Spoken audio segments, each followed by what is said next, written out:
to hear you and to follow you. Lord,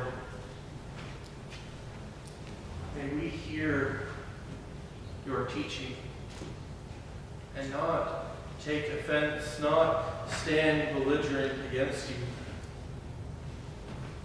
but instead conform to your will, bend to your ways, and be your children. Help us, Lord, now to hear your message in spite of me or through me. For this we pray. Amen. So we are getting very, very close to the end of our journey with Job. It's been a 5-week journey so far. We heard about, again, how Job in the beginning had everything, how he was considered one of the most righteous people on earth.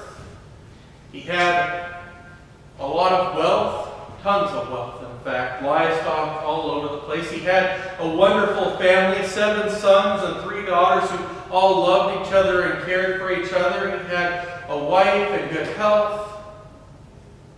And then, in a day's time, practically, all of his children were killed, all of his livestock stolen, all of his servants murdered. His wife leaves him and he's covered with open wounds and sores. His bones are deformed and he lives in constant pain.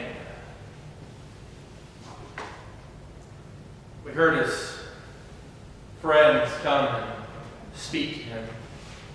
Some offering him empty platitudes, empty words that they meant well, but failed to ease his suffering. We heard friends that blamed him for all that had happened. We heard him depressed.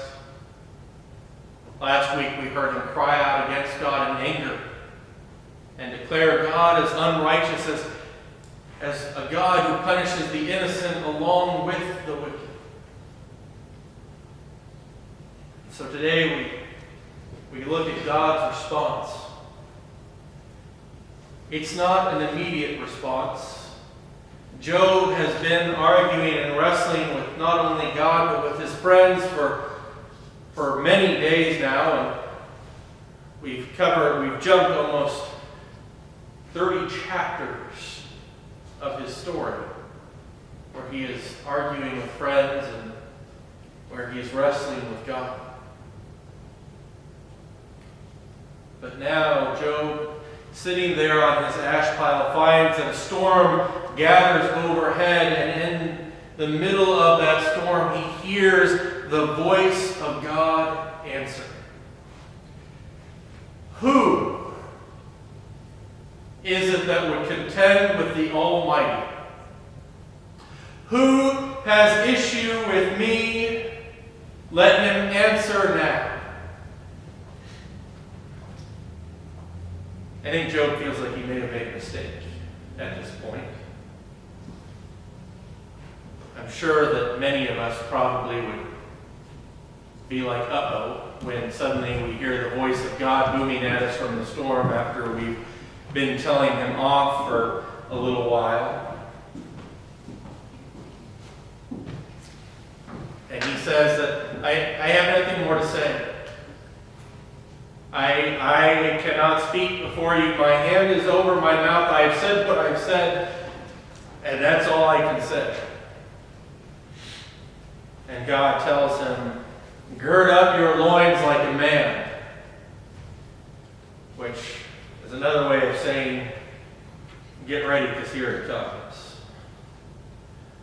And God begins to tell Job and to question Job about who Job is versus who he is.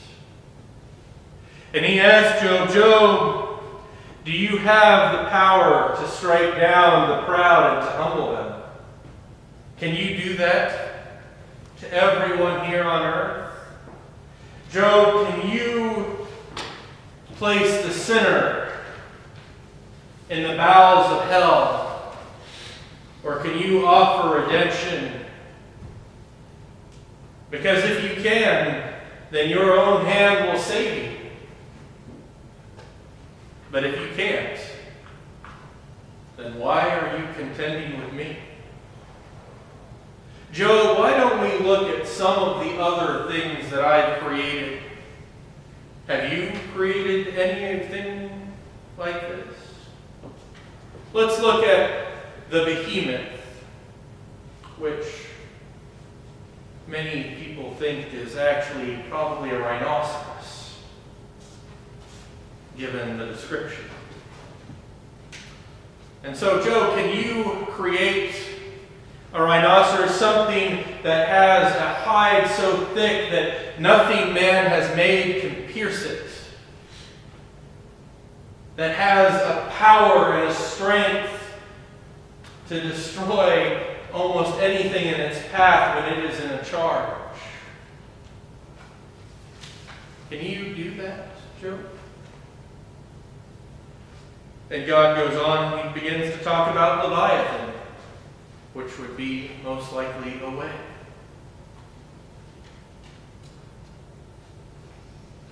And as he begins to remind Job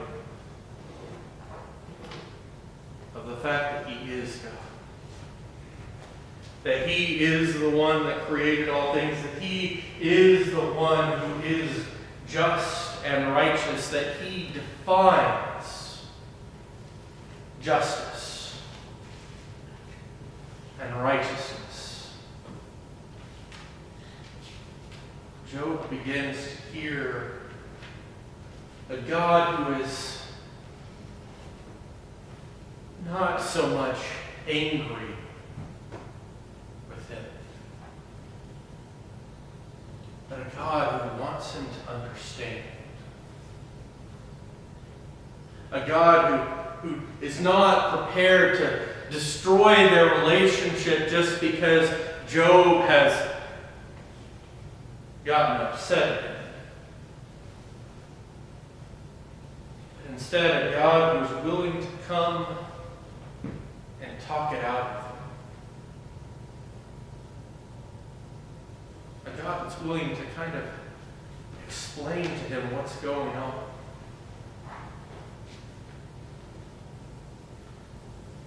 And what we'll find is over the course of the discourse between God and Job, Job begins to fully understand the majesty of, let me correct, no one can fully understand. Job begins to get a little bit better picture of God's full majesty and power, of just how immense and how much God has actually done.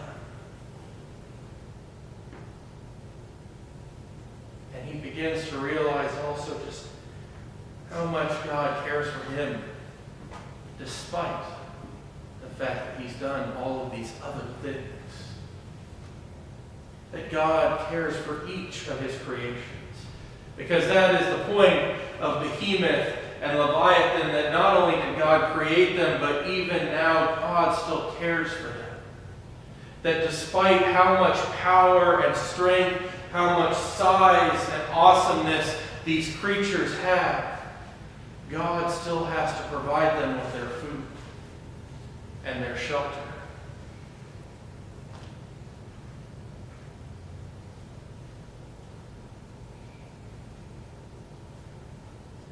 As the conversation with God begins to come to a close, Job apologizes to God and asks for forgiveness, because he realizes that it was not God who did these things to him, and even if God had done it,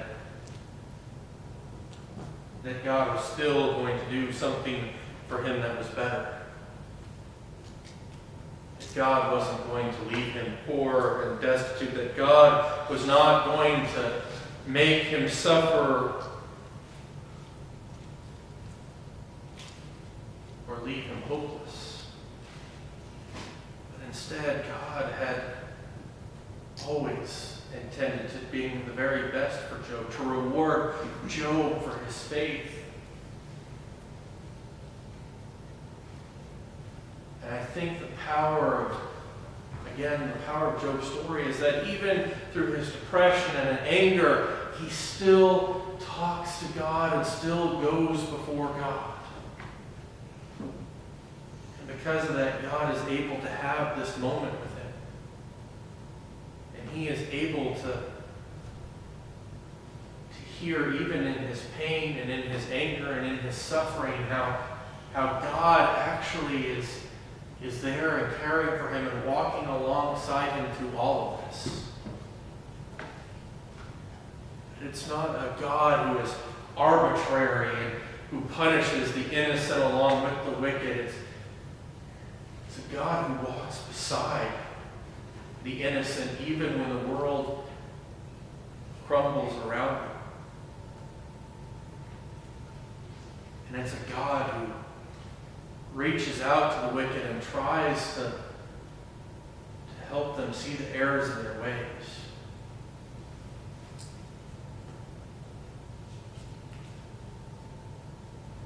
As the people of God,